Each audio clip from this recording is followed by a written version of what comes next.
Alô, paz a todos. Amém. Glória a Deus. Vamos dar sequência ao nosso estudo, então, nesta manhã. Estudo das profecias. Nós estamos no capítulo 8 de Daniel. Estamos praticamente terminando o capítulo. Mas eu quero, então, voltar rapidamente para poder nos ajudar, tá? Capítulo 8 de Daniel fala sobre um carneiro e um bode, né? O bode tem um chifre notável e outros 4 chifres posteriores.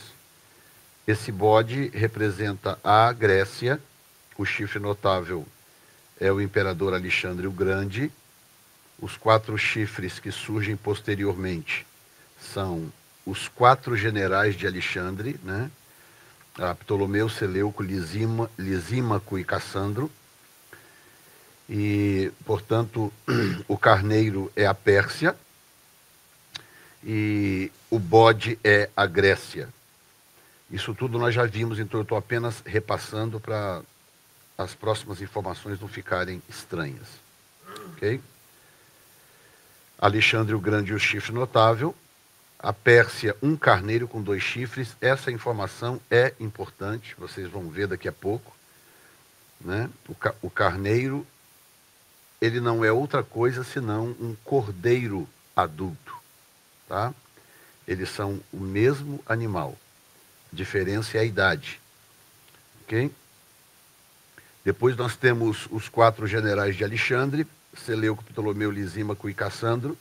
Nós temos os territórios que esses 4 generais representaram, né? Quando o Império Grego foi subdividido em 4 territórios. E interessante é que quando o texto de Daniel, capítulo 7, fala sobre os 4 ventos, né, que guerreavam no grande mar, em primeira instância ele está falando dos 4 impérios originais, né, Babilônia, Pérsia, Grécia e Roma, mas também os 4 impérios divididos do Império Grego, como nós estamos vendo aí. Então está Lisímaco ao norte, Cassandro a oeste de Lisímaco, Ptolomeu ao sul, basicamente, né? Norte da África, Egito, parte da Etiópia, e por aí vai, e Seleuco, aonde hoje seria Iraque, Síria, parte do Irã, aquela região ali, tá? A sede do Império Seleucida era o que hoje é a Síria, só para vocês saberem, ok? Então, ali estão os países, né, hoje atualizados dentro do mesmo mapa. Nós temos ali os países atualizados para ter-se uma ideia, né, quando nós citarmos os nomes, dá para ter mais ou menos uma noção. Muito bem. Continuando daqui agora, eu quero passar para vocês uma informação muito interessante, que é a história da conquista do Império Persa por Alexandre, da Grécia, é uma história muito interessante e foram guerras e guerras e guerras. A Pérsia era mais forte, então não fazia muito sentido a Grécia derrotar a Pérsia, porque a Pérsia era muito mais forte. Era como comparar, sei lá, pega aí uma Venezuela invadindo o Brasil, algo assim. A desproporção era muito grande, né? Por isso que eu perguntei quem assistiu aquele filme 300, porque dá mais ou menos uma noção da desproporção que era o exército grego com o exército persa, né? Só que Alexandre era um grande estrategista de guerra, considerado até o dia de hoje o maior estrategista de guerra dos tempos antigos, até o dia de hoje. Então você vê que antes de completar 33 anos de idade, ele já tinha conquistado o que tinha para conquistar na sua região toda, praticamente, com 32 anos de idade. Então ele era realmente um gênio. Mas na história toda, principalmente para conquistar essa região que eu vou mostrar para vocês aqui, essa região ali, Ah, nós estamos, essa região de Chipre, né, que aparece ali como Cyprus em inglês, é o nosso Chipre, né, está a oeste da região que hoje seria, eu vou voltar um pouquinho de novo, tá? Vou voltar um pouquinho. Aquela região ali costeira, tá vendo Síria, não é? E aí você vai andando em direção ao mar, você tem a Cilícia, e logo embaixo da Cilícia você tem o Chipre, né? Então aquela região ali é oeste do que hoje seria Iraque, Síria e Irã, tá? Então o mar Mediterrâneo está a oeste de Israel, oeste do que hoje é o Iraque, e logicamente que você vai andando para o lado direito, para leste, você vai se afastando do mar, não é? Então, o acesso ao mar que dava, melhor dizendo, o mar e a praia que dava acesso ao território geográfico que permitia acessar a Pérsia, tinha uma ilha bem localizada no ponto central, que conquistar aquela ilha era fundamental se Alexandre quisesse conquistar a Pérsia, tá? Então lá aparece bem pequenininho e ali está marcado para vocês poderem terem uma ideia, tá? Então imagine que se você continuar para o lado esquerdo do mar, né, você vai ver que a Grécia está logo em cima lá, Greece. Ali está a Grécia. Então o Império Macedônico descia do norte e para entrar na região, eles precisavam conquistar a parte marítima, porque era fundamental. Eles desciam do norte e iam em direção a Chipre para então dominar aquela região e entrar na parte de terra, não é? Porque descer por terra ali, subir, pegar ali onde você está vendo a Bulgária, depois descer pela Turquia, etc., a campanha militar era muito mais intensa, tá? Porque tinha que cruzar uma série de checkpoints, regiões guardadas, protegidas e tal, e tinha que romper uma por uma até então chegar na Pérsia, o que era muito complicado. Então, havia uma região muito estratégica que é o Chipre hoje. E aí acontece uma coisa, eu vou mostrar para vocês uma... Pode ser uma coincidência, eu não vou nem fazer grandes afirmações. Pode ser apenas uma coincidência. Mas a história diz o seguinte, que os habitantes de Chipre, habitantes esses que foram trocados ao longo da história, essa ilha foi conquistada, reconquistada, conquistada, reconquistada. Então, era um povo muito machucado, era um povo que tinha uma história de derrotas, sabe, de novos senhorios e etc. E eles não gostavam da Pérsia, da governância persa. E quando eles ouviram que Alexandre o Grande estava avançando e conquistando, o que eles fizeram? Os líderes da região mandaram uma mensagem para Alexandre o Grande, dizendo: nós estamos dispostos a cooperar com você. E aí a história registra que a conquista de Chipre, ter Chipre como aliado, não foi importante para Alexandre o Grande. Foi decisivo, porque ele não teve que batalhar para conquistar a ilha. Ele chegou, a ilha já entregou tudo na mão dele, nós estamos aqui, conquiste, mas por favor nos livre das mãos dos persas. Entendeu? Então não houve batalha para conquistar Chipre. Ele chegou, tomou Chipre e aí já ganhou um ponto de vantagem, já ganhou um ponto de referência extremamente importante. Agora, coincidência ou não, o que acontece? Chipre é uma ilha muito parecida com parte da profecia. É uma ilha que tem um chifre na frente, uma espécie de um chifre. Então, se você colocar, comparado principalmente com o bode de Alexandre, o desenho do mapa do Chipre lembra um animal com um chifre notável na frente. Entendeu? Pode ser uma brutal coincidência? Pode. Mas eu achei muito interessante que a própria história coloca o Chipre como sendo um ponto decisivo nessa campanha vencedora da Grécia contra a Pérsia e a derrota de Alexandre, a derrota da Pérsia para Alexandre o Grande. Eu achei isso muito, muito curioso. Então, nós temos, ao chegar no capítulo 8, nós temos apenas 2 impérios com 3 símbolos. Tá? Não sei se vocês lembram, nós temos a Babilônia com 2 símbolos, que são a Babilônia. O leão e o ouro. A cabeça de ouro e o leão são símbolos da Babilônia, né? O leão com asas de águia. Então nós temos 2 símbolos para a Babilônia e nós temos basicamente um símbolo para o Império Romano, que é um animal estranho, meio que indescritível na profecia, apesar de que cheio de características, né?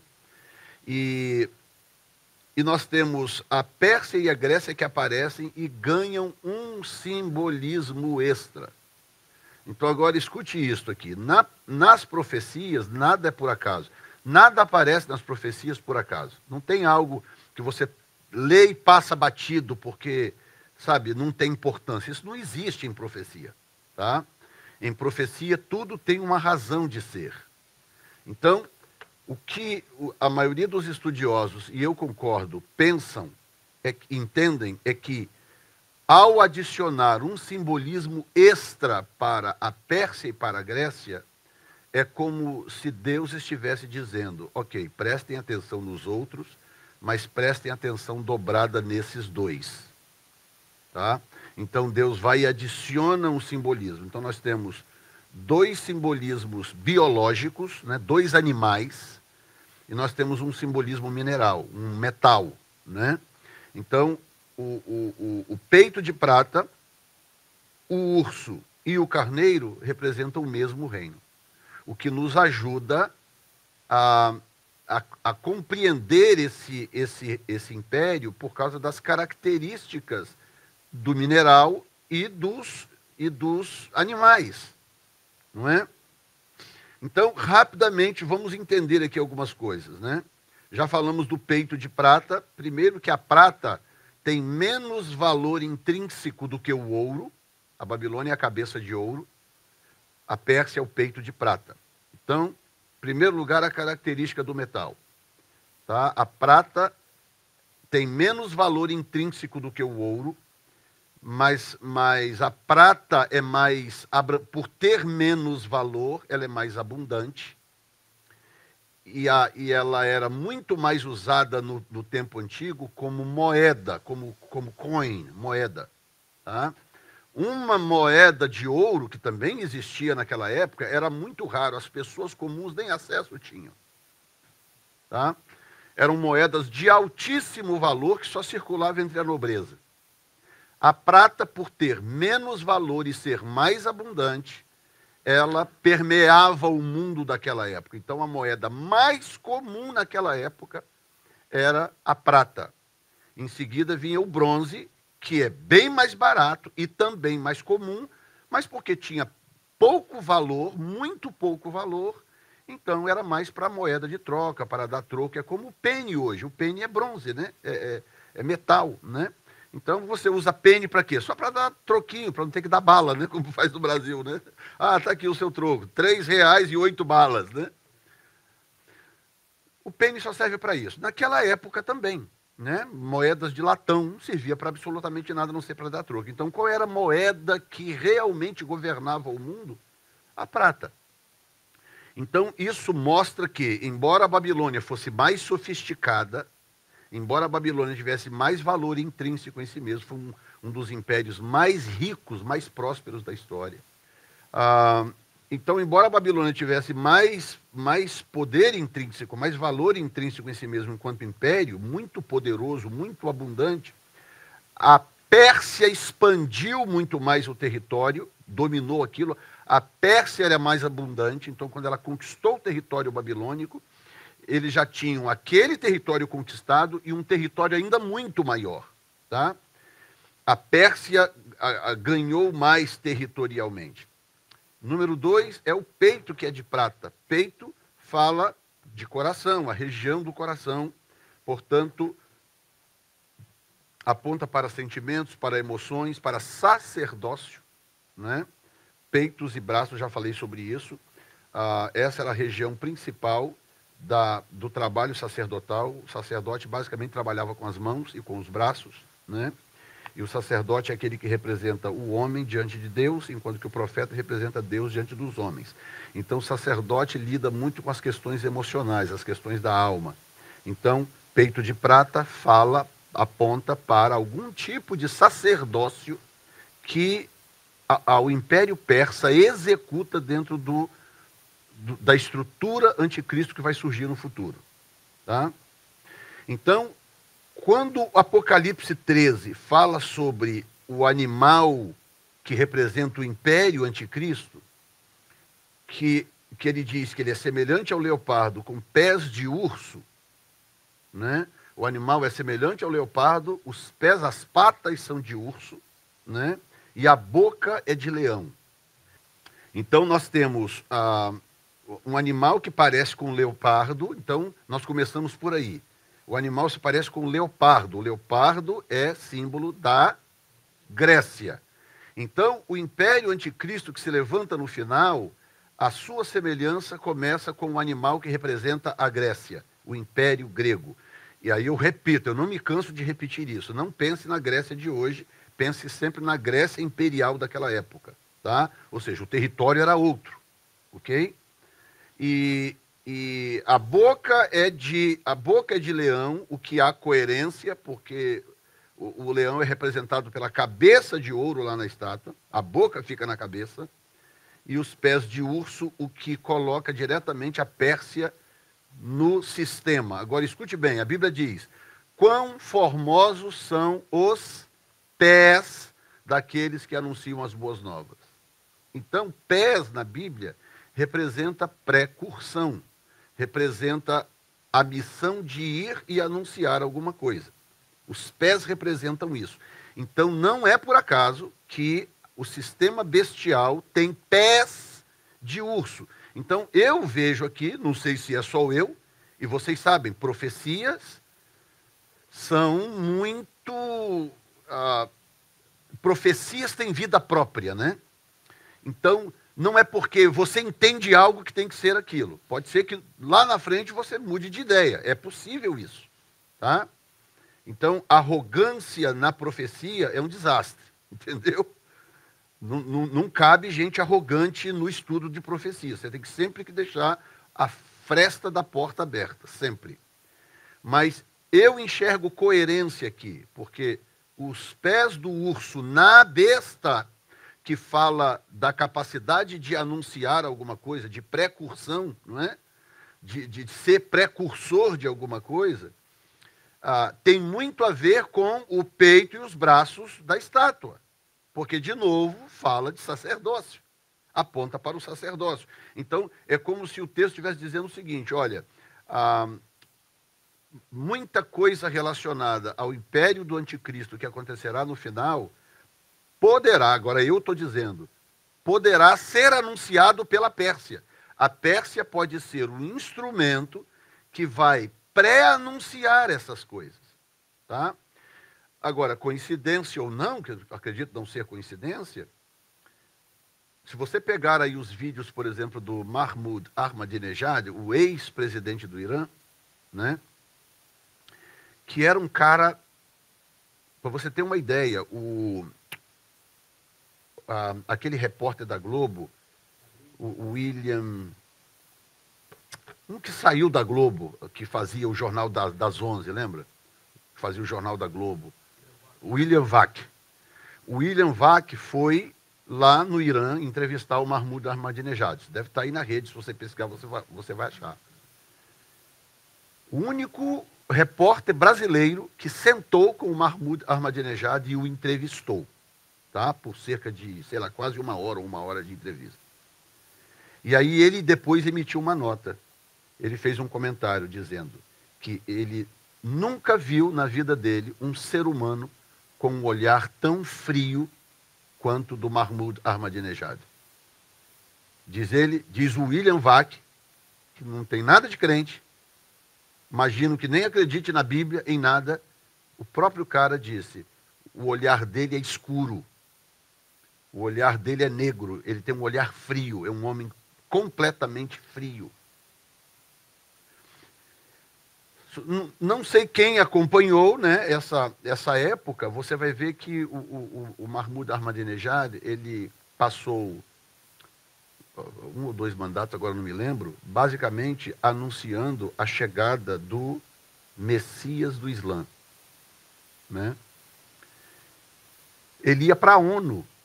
Na ONU, todos os discursos dele na ONU tinha basicamente 2 elementos.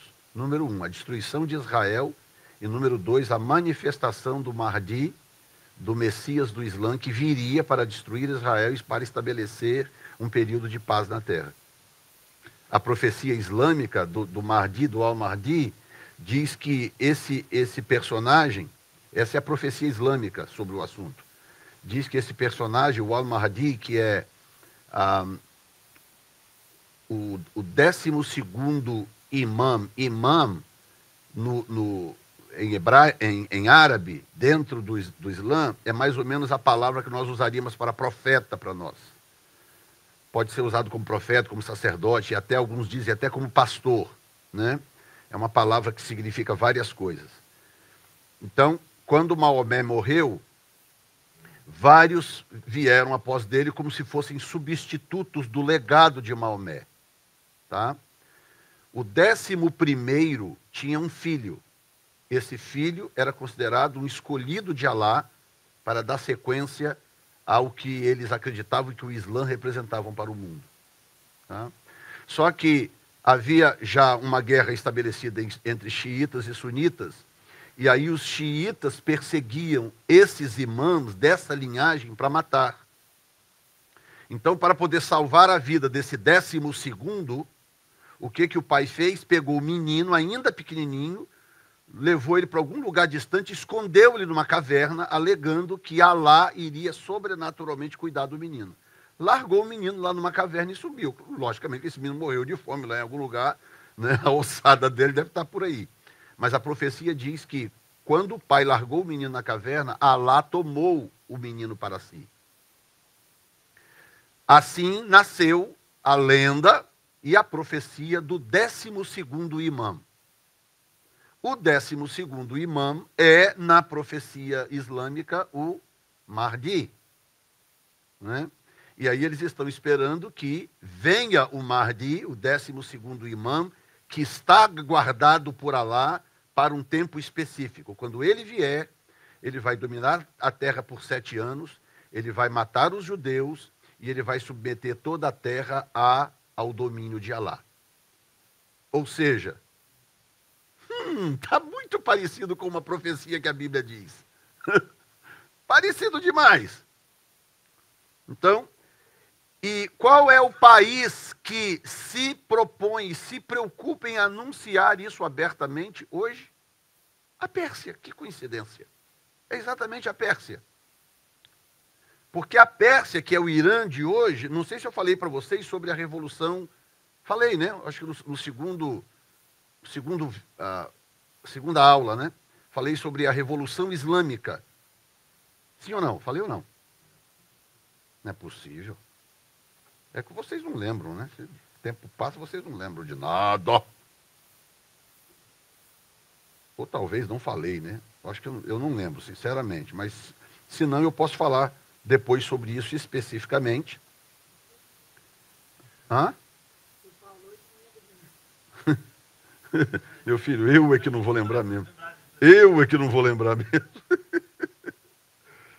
Anyway, a Revolução Islâmica aconteceu dentro do Irã. O Irã teve algumas fases, né? E os historiadores discordam quantas fases o Islã passou.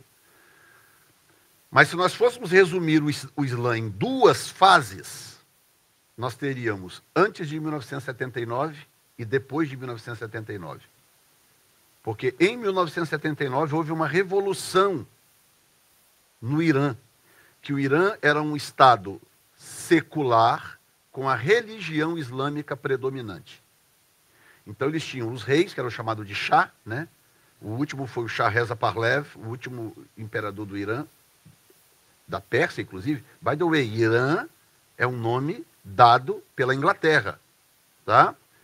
Os iranianos não se chamam de iranianos. Eles se chamam de persas, tá? Os governantes do Irã usam o termo Irã para comunicação internacional. Mas dentro do Irã, eles não se chamam de iranianos, eles se chamam de persas. Porque, na verdade, é o que eles são persas. É uma etnia que se mantém todo esse tempo, tá? E razoavelmente pura, uma etnia razoavelmente pura, pouco contaminada ao longo do tempo, ao longo das centenas de anos, ou, por que não, milhares de anos.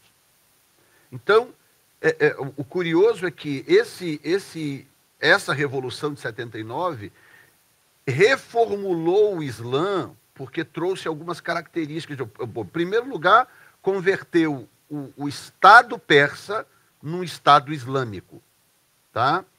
O que é raro, não é muito comum. Você tem países islâmicos, como, por exemplo, a Síria é um país predominantemente islâmico, mas não é um Estado islâmico.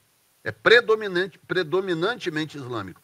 O Iraque é predominantemente islâmico, mas não é um Estado islâmico. Tem religiões dentro, tem judaísmo dentro do Iraque, por exemplo. Tem igrejas dentro do Iraque. Sempre passando aperto, sempre correndo o risco de ataques, aquela coisa toda. Já no Irã, você não encontra igrejas, por exemplo. Você não encontra sinagoga judaica dentro do Irã. Porque é proibido por lei. O Estado é islâmico. Na Arábia Saudita, o Estado é islâmico. Você não tem igrejas lá. Se tiver escondido em algum canto lá, como na Coreia do Norte, como nesses lugares onde a igreja é subterrânea, né? Então, em 79, caiu a monarquia, né? E o imperador, a família foi destronada, e aí subiu ao poder, então, os ayatolás, né? Ayatolá é uma palavra para o representante direto de Alá, ou ungido de Alá, né? Então, hoje é o Ayatolá, confere aí, Ali Khamenei, eu acho que é isso. Mas há pouco tempo atrás, quando agora me deu um branco, quando o ex-presidente era presidente, eu não sei se era o Ali Khamenei hoje. Então, eu não vou nem dizer, porque pode ser que eu erre. Eu acho que não era o Khamenei ainda antes, quando o Mahmoud Ahmadinejad era presidente. Mas, enfim, não importa. O que importa é que essa transição do Irã de um Estado secular, de um Estado monárquico secular, para um Estado islâmico, reformulou o islamismo mundialmente. Porque deu ao Islã essa característica que o Islã tem hoje, de uma religião de visão dominante, apostólica, evangelizadora. Então, o Islã não era assim. O Islã tinha, sempre teve uma visão de domínio, mas era uma coisa mais, não vou dizer pacífica, mas uma coisa mais amena, né? Não era tão agressiva como é hoje. Hoje o Islã tem como objetivo central dominar o mundo, destruir o imperialismo americano, né? Destruir os representantes do diabo, que para eles são os judeus, né? Eles consideram os judeus descendentes de porcos. Os judeus não são seres humanos para eles, são descendentes de porcos. Por isso precisam ser destruídos, porque eles são uma contaminação na raça humana, eles precisam ser destruídos. E o outro país que precisa ser destruído é os Estados Unidos, por causa do imperialismo, e os Estados Unidos é uma barreira, é um impedimento para o investimento, o crescimento do Islã no mundo. Então, qual é o país que está no centro de tudo isso? A Pérsia. Pode ser uma brutal coincidência? Eu não vou dizer que não pode, mas, gente, é demais, é coincidência demais.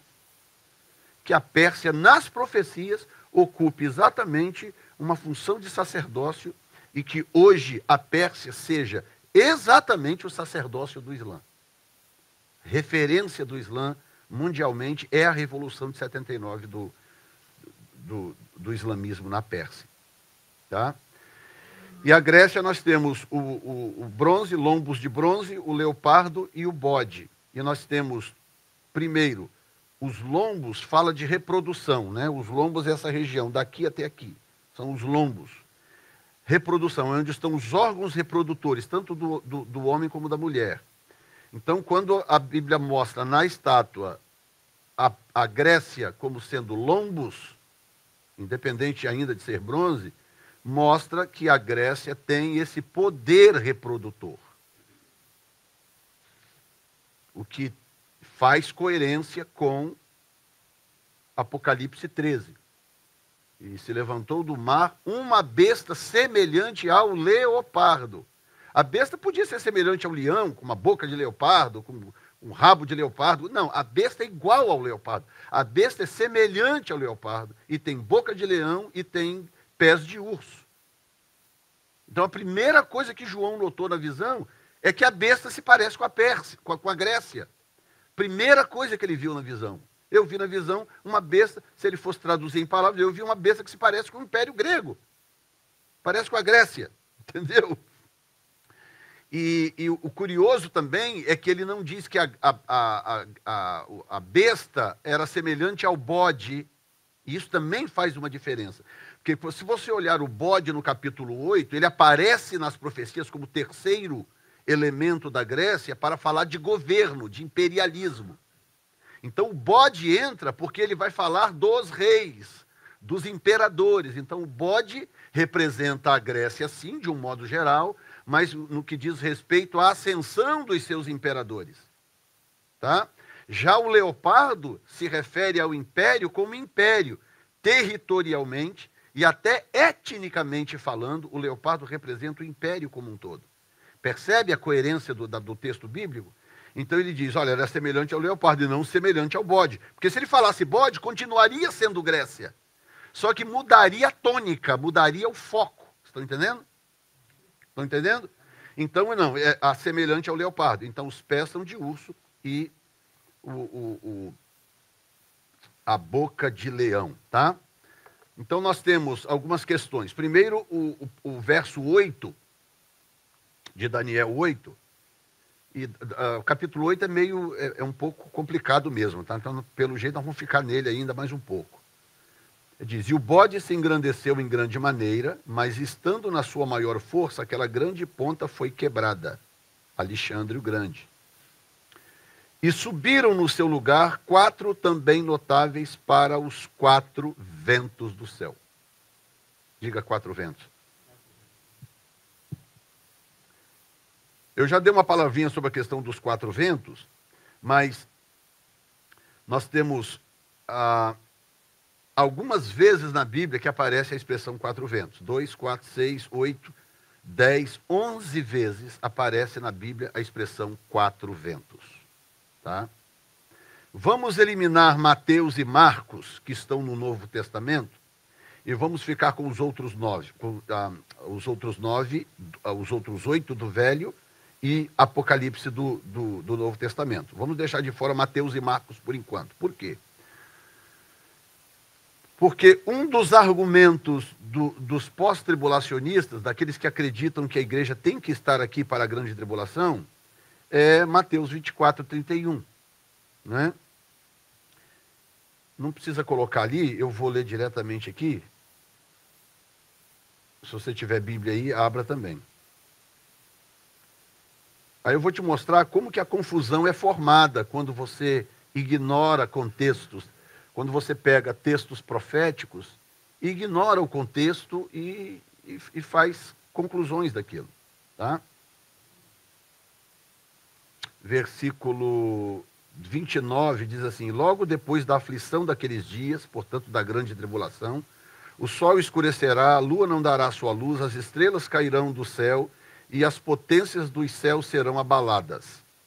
Então aparecerá no céu o sinal do Filho do Homem, portanto, é a vinda visível dele, e todas as tribos da terra se lamentarão e verão o Filho do Homem vindo sobre as nuvens do céu com grande poder e glória.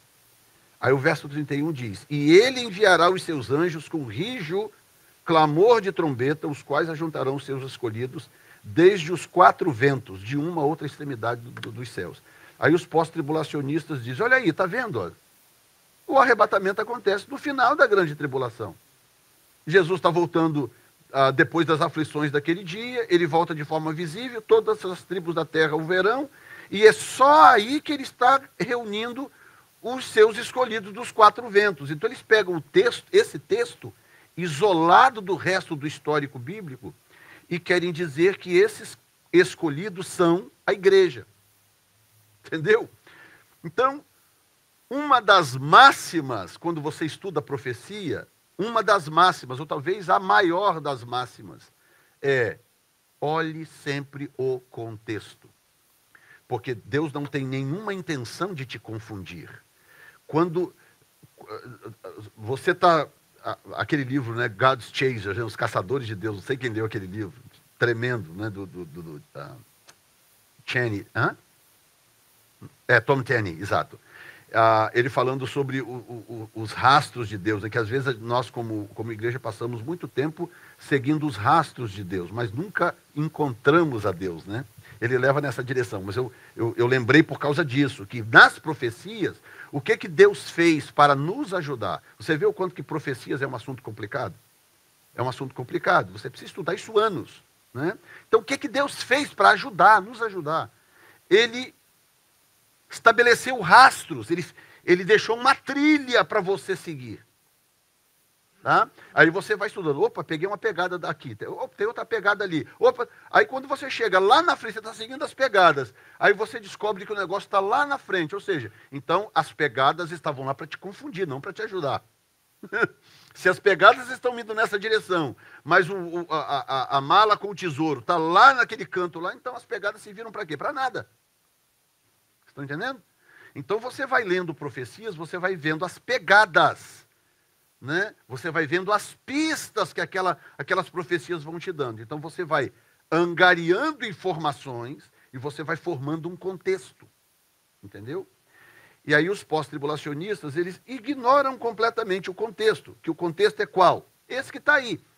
Todos os textos. Claro que eu não vou ler todos agora, mas você pode anotar e ler em casa. Todos esses textos, sem nenhuma... Eu estou deixando Mateus e Marcos de lado por enquanto. Todos esses textos, sem nenhuma exceção, a expressão quatro ventos está diretamente relacionada a Israel. Em todos esses textos. Sem nenhuma exceção. Inclusive em Mateus, em Apocalipse capítulo 7, que está no Novo Testamento. Está a expressão quatro ventos, e as 12 tribos são citadas pelo nome, num mesmo texto. E todos os outros textos do Velho Testamento, quatro ventos, estão relacionados a ou algum tipo de conquista, alguma vitória que Deus estava dando para Israel, ou algum tipo de perseguição, ou derrota, ou juízo que estava vindo sobre Israel. Todos os textos. E quando você tem 100% de aproveitamento num determinado assunto, principalmente quando o assunto é bíblico, meu Deus do céu, ignorar isso é uma loucura. Você não pode ignorar isso. 100% de aproveitamento. Então a pergunta é, se todos os outros 9 textos onde aparece a expressão quatro ventos, todos eles estão relacionados a Israel, por que Mateus 24, 31 seria uma exceção? Porque Deus quer te confundir? Deus quer nos confundir? Não, não faz nenhum sentido. Mateus 24, 31 não está relacionado à igreja, está relacionado a Israel, o que forma uma grande coerência. Nós vamos estudar a partir, talvez, da semana que vem, não sei, o capítulo 9, você vai ver que a grande tribulação, que é a última semana de 7 anos, né? No hebraico, semana significa também 7 anos. A última semana do tratamento de Deus com Israel é exatamente a semana da grande tribulação. Então a grande tribulação é necessária para fechar a profecia das 70 semanas que Deus deu para Daniel através de Gabriel. Então, 69 semanas já se cumpriram, a gente pode ver isso historicamente. 69 semanas se cumpriram e tem um gap aí de uma semana que falta para se cumprir. Aí nós temos agora as profecias do Novo Testamento que revelam exatamente 7 anos como um tempo de julgamento de Deus sobre a nação de Israel, tratamento de Deus com Israel e julgamento de Deus das nações. Exatamente 7 anos. Que é o tempo que falta para fechar a profecia das 70 semanas. Profecia esta que é declaradamente anunciada pelo anjo Gabriel como sendo um tempo de Deus para o povo de Daniel e para a sua santa cidade. Tá? Se você ler o texto, ele diz... inclusive, olha só que coisa tremenda. Eu já ia até esqueci nesse detalhe. Mateus 24, 31, fala, enviará os seus anjos com rugido, clamor de trombeta, que ajuntará os 4 escolhidos dos 4 ventos, né? Aí no verso 32 ele diz, aprendei, pois, esta parábola da figueira. Quando já os seus ramos se tornam tenros e brotam as folhas, sabeis que está próximo o verão. Ou seja, um dos símbolos da nação de Israel. Tem a oliveira, tem a figueira e tem a videira, né? Esses 3 símbolos, eles são diferentes em essência, eu não vou explicar agora. Mas a figueira está aqui como um dos símbolos de Israel no versículo seguinte. Ou seja, eu acho que não precisa fazer curso de ciência de foguete para entender claramente que esses escolhidos aqui são judeus e não gentios, igreja gentílica. Tá? Os judeus, outra razão do porquê os anjos precisam ajuntar esses escolhidos dos 4 ventos. Por quê? Porque só Deus sabe hoje quem é judeu e quem não é judeu. Só Deus sabe. Eles estão tão espalhados pelo mundo afora, e muitos que nem sabem. Você vê, descobrimos agora, há pouco tempo atrás, a descendência judaica da Zandra. Por puro acaso. Puro acaso. Nós estamos investigando cidadania europeia, que por causa do irmão dela, né? Ela não vai precisar, porque ela vai ter a cidadania americana, mas a brasileira, ela não pode ter uma terceira, né? Mas, por causa do irmão, nós fomos investigar, esbarramos num decreto, não é português, foi espanhol, um decreto espanhol favorável aos judeus sefarditas da Idade Média. Foram judeus que foram expulsos da Europa, de vários lugares da Europa, que tiveram suas propriedades confiscadas e etc. e tal. Foram muito injustiçados ao longo do tempo. Um clã judaico chamado sefarditas. E aí, ao longo do tempo, os países vêm, então, reparando esse erro, né? Indenizando famílias e tal. E aí a Espanha resolveu, então, dar cidadania para os descendentes de judeus sefarditas, né? Como uma forma de reparação. Quem mora fora, que quiser cidadania europeia pela Espanha e for judeu sefardita, pode aplicar que consegue, né? E aí, quando a gente foi olhar, está lá o sobrenome da família da Zandra, na lista. Ou seja, descobrimos por puro acaso que a Zandra é descendente de judeus sefarditas. E o irmão agora pode, inclusive, se quiser aplicar, se quiser, é um processo que não é muito barato, mas se quiser, consegue cidadania europeia através da Espanha, sem muito esforço. Então, quer dizer, se não fosse por isso, não, Portugal também, mas a Espanha é que ofereceu. Portugal tem um processo aí que é um pouco diferente, é mais caro. A Espanha emitiu um documento dizendo, quem quiser pode aplicar, que nós vamos dar a cidadania. Então, quer dizer, se nós não tivéssemos pesquisando aquilo para os parentes da Zandra, nunca saberíamos que a Zandra tinha descendência judaica, né? Nunca descobriríamos, por pura coincidência. Agora você imagina quantos aqui nessa sala que podem ser judeus de sangue e não sabem? Entendeu? Quantos por aí afora pela cidade? Ou seja, como que Deus vai reunir os judeus, sabe, dos 4 cantos da terra, se não for de forma sobrenatural? Tem que ser anjos. Não dá para ser, sabe, vamos fazer aí um teste genético no planeta inteiro. Não tem como. Tem que ser anjos. Então, no final da grande tribulação, quem é que vai separar a comunidade judaica do resto do mundo? Os anjos. Os 4 ventos, eles serão marcados para o período, então, da volta, do retorno do Senhor.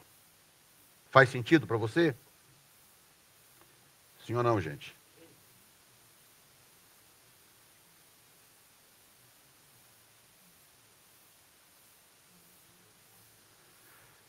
Ok, olha Daniel capítulo 9, né, que diz: E no ano 1º de Dario, filho de Assuero, da nação dos Medos, o qual foi constituído rei sobre o reino dos caldeus, no ano 1º do seu reinado, ele vai falando.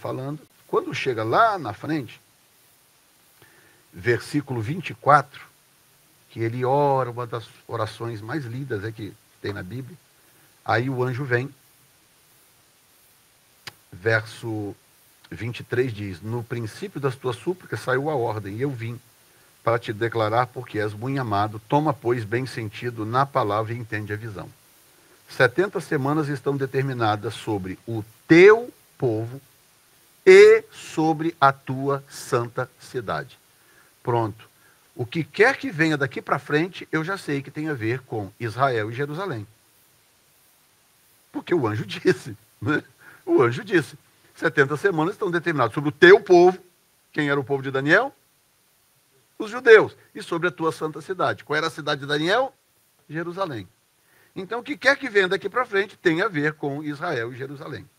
E dentro desta profecia, que nós vamos estudar depois, está também a questão dos 4 ventos, ou da última semana de Daniel, que cumprirá essa profecia dos 4 ventos. Ok? Outra questão é o versículo 9, que fala do bode, uma ponta pequena que é quebrada, e diz: E de uma delas nascem outras 4, e diz: E de uma delas saiu uma ponta muito pequena, a qual cresceu muito para o meio-dia, para o oriente e para a terra formosa. Tá? Essa ponta pequena, historicamente, ela é considerada a Antíoco Epifânio, historicamente, mas ela é claramente uma alusão ao personagem mundial que surgirá no tempo do fim para cumprir a profecia do anticristo. Tá? E no capítulo 8, versículo 13, diz assim: Depois ouvi um santo que falava, e disse outro santo àquele que falava: Até quando durará a visão do contínuo sacrifício e da transgressão assoladora, para que seja entregue o santuário e o exército, a fim de serem pisados? Aí ele diz: E ele me disse: Até 2.300 tardes e manhãs, e o santuário será purificado. Né? Aí nós temos dentro do capítulo 8, que seria só isso aqui, seria um curso de escatologia. Tá? O que esse assunto já gerou de livros e de tanta coisa, meu Deus do céu, você não tem noção. A profecia das 2.300 tardes e manhãs. Né? E aí eu só vou te dar um rápido panorama, porque o tempo está terminando, nós não vamos estudar isso aqui a fundo, porque realmente não dá, a gente precisaria de 2 meses para ficar falando só sobre isso aqui. Tá? Sobre as variantes dessa profecia, o que pode ser, isso aqui é muito, muito extenso. Mas nós temos 2 linhas de interpretação, e eu vou dizer para você o que eu penso. A primeira linha de interpretação mostra o seguinte: quando o texto diz tardes e manhãs, o que acontecia no Velho Testamento? Havia um ritual de culto no tabernáculo e no templo. Todo dia, os sacerdotes tinham que oferecer um sacrifício à tarde e um sacrifício de manhã. Lembra que o dia judaico começa à tarde, né? Então oferecia um sacrifício à tarde e um sacrifício de manhã. Então todo dia tinha 2 sacrifícios obrigatórios, tá? Um sacrifício à tarde e um sacrifício de manhã. Esses sacrifícios eram sacrifícios cultuais, cerimoniais. Não eram sacrifícios em favor das pessoas. Eram sacrifícios cerimoniais. Eles eram obrigatórios, tinha que acontecer todos os dias. 2 sacrifícios. Então, quando o texto fala tardes e manhãs, a primeira linha de raciocínio é que o texto está falando de 2.300 sacrifícios. Tá? 2.300 tardes e manhãs, ou seja, um sacrifício à tarde e um sacrifício de manhã, 2.300 sacrifícios, não dias, sacrifícios. 2.300 sacrifícios equivalem a 1.150 dias, porque cada dia tinha 2 sacrifícios. Tá? 1.150 dias equivalem a 3 anos e 70 dias no calendário judaico, porque o calendário judaico tem 360 dias. Equivalem a 3 anos e 55 dias no calendário gregoriano. Então, se essa linha de raciocínio estiver correta, a profecia das 2.300 tardes e manhãs se cumpriram em 3 anos e 55 dias, de acordo com o calendário gregoriano. Ok? Mas tem uma outra linha de pensamento que fala, não. 2.300 tardes e manhãs são 2.300 dias. Porque aí eles vão para o Gênesis, onde o Senhor vai criando e fala, e foi a primeira tarde e manhã do primeiro dia, tarde e manhã do segundo dia. Então ele fala, não. Tarde e manhã na Bíblia são expressões equivalentes a um dia. Então, o texto não está falando de 2.300 sacrifícios. O texto está falando de 2.300 dias. Então, se essa linha estiver correta, nós teríamos 2.300 dias, 6 anos e 140 dias no calendário judaico, 6 anos e 110 dias no calendário gregoriano. Ok? Há prós e contras nas duas interpretações. A primeira interpretação dos 3 anos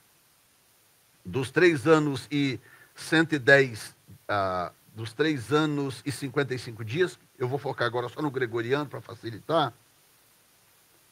Essa profecia, ela se parece muito com algo que aconteceu no tempo de Antíoco Epifânio. Tá? Eu contei para vocês parte da história, né, do imperador Seleucida, do Império Seleucida, da divisão de uma das 4 divisões do Império Grego. Olha só, Império Grego, a besta que via semelhante ao leopardo. Império Grego se divide em 4 territórios. Um desses territórios, que é o território de Seleuco,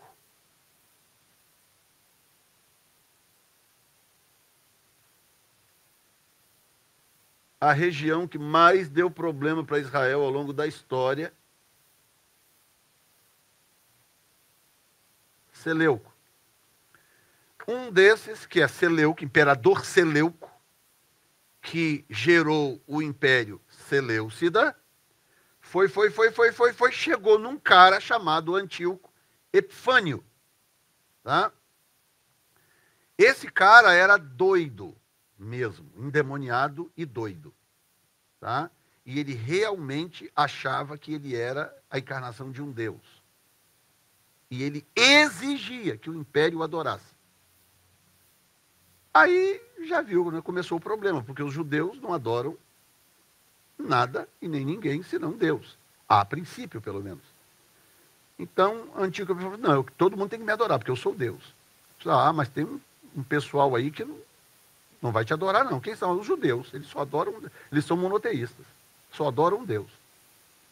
Aí falou, eu resolvo isso fácil. Foi lá, invadiu Jerusalém, dominou a cidade, colocou os judeus cativos a si e interrompeu o culto judaico, contaminando o templo judaico com o sacrifício de uma porca.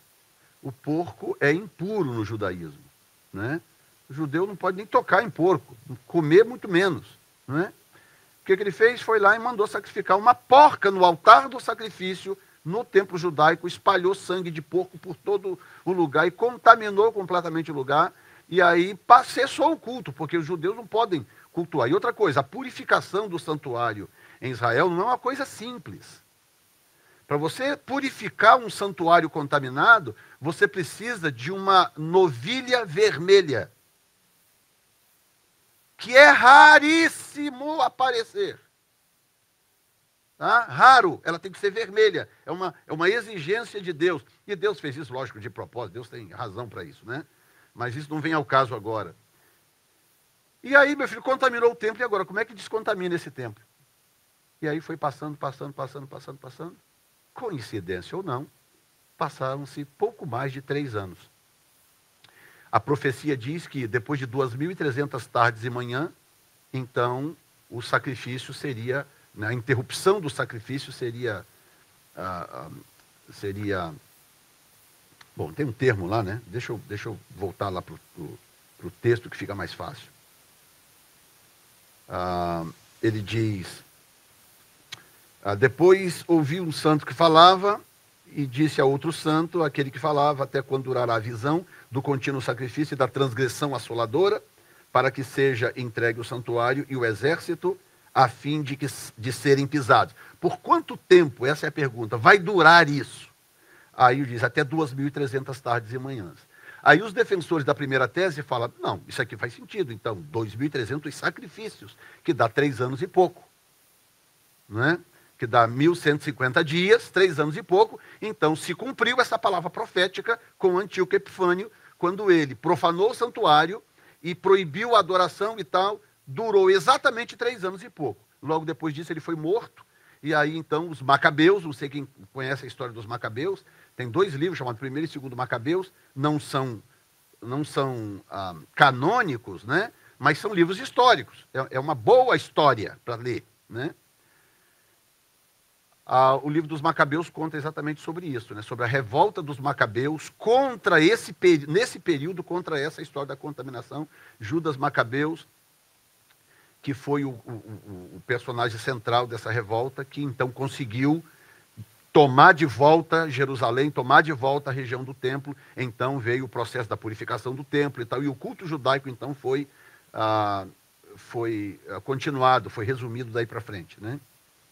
Então, quanto tempo durou? 3 anos e pouco. Aí você fala, é isso aí, cumpriu-se, é isso mesmo e tal. Os proponentes da outra visão falam, não tão depressa assim. Porque Jesus veio 100 e poucos anos depois de Antíoco Epifânio, 160 e poucos anos depois de Antíoco Epifânio, e aí Jesus cita a abominação da desolação como se não tivesse acontecido. Aí Jesus fala, ei, lembra da abominação da desolação de que falou o profeta Daniel? Quem lê, entenda. Quem estiver na Judéia, fuja para os montes. Quer dizer, Jesus fala dessa abominação desoladora como se a história de Antíoco Epifânio não tivesse acontecido, da porca sacrificada no altar e tal. E Jesus bagunça um pouco a situação, porque estava tudo parecia que estava tudo muito claro. Não, isso aqui já cumpriu. Aí Jesus vem e diz, não, a abominação desoladora é outra coisa, vai acontecer ainda. E quando acontecer, quem estiver na Judéia, fuja para os montes. Salvem suas vidas. Né? Aí alguns dizem, não, a abominação desoladora se cumpriu no ano 70, quando Jerusalém invadiu a cidade, o pessoal teve que fugir, e realmente a última resistência, uma região chamada Massada, da região de Israel, que era exatamente um monte. Então, muitos judeus fugiram e se esconderam numa montanha chamada Massada. E lá foi a última resistência invadida pelos soldados romanos. Então, inclusive, eles se suicidaram, né? Antes que os soldados chegassem, eles mesmos se suicidaram, se mataram para não cair nas mãos dos romanos. Aí os preteristas, lembram dos preteristas? Falam, não, isso já se cumpriu, isso aí cumpriu no ano 70. Aí os futuristas, como é o meu caso, fala assim, mas pera um pouquinho, alguma coisa não está batendo. Porque a abominação desoladora, aparentemente, aconteceu com Antíoco Epifânio. A invasão de Tito em Jerusalém foi um ato de guerra, não houve abominação desoladora no ano 70. Não houve... A coisa em 70 não foi cultual. Com Antíoco Epifânio foi cultual, ele queria ser adorado como Deus, então eu preciso interromper o culto judaico para que eu seja o Deus deles.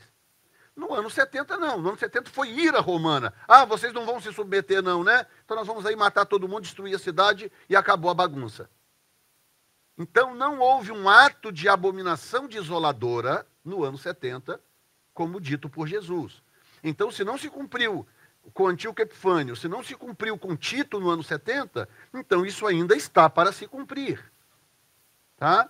Então pode estar relacionada com 2 Tessalonicenses capítulo 2, que é o anticristo se assentando no templo de Deus, querendo se parecer como Deus, exigindo adoração como sendo Deus. Então, a maioria acredita, eu sou um deles, que isso aqui ainda vai se cumprir, e vai se cumprir na grande tribulação, portanto, a história de Antíoco Epifânio, que é verdadeira, ela se cumpriu parcialmente, e aí acontece aquilo que eu já expliquei para vocês, as camadas proféticas. Uma profecia que tem camadas, você vai levantando as páginas, tem camadas ali. O próprio Jesus revela uma dessas camadas. Tipo assim, não, realmente, aquilo que aconteceu lá com o Antíoco Epifânio foi terrível, mas a abominação desoladora ainda não aconteceu. Entendeu? Então, as profecias têm camadas e a gente precisa ir considerando elas com muito cuidado e com humildade até, né, para a gente poder aprender, ao invés de criar uma doutrina exclusivista e fechada. Amém? Quem tiver pergunta, procura depois o Telei ali, porque nós vamos para o café da manhã. Pai, obrigado. Voltaremos semana que vem para a glória do teu nome, em nome de Jesus. E você diz? Amém.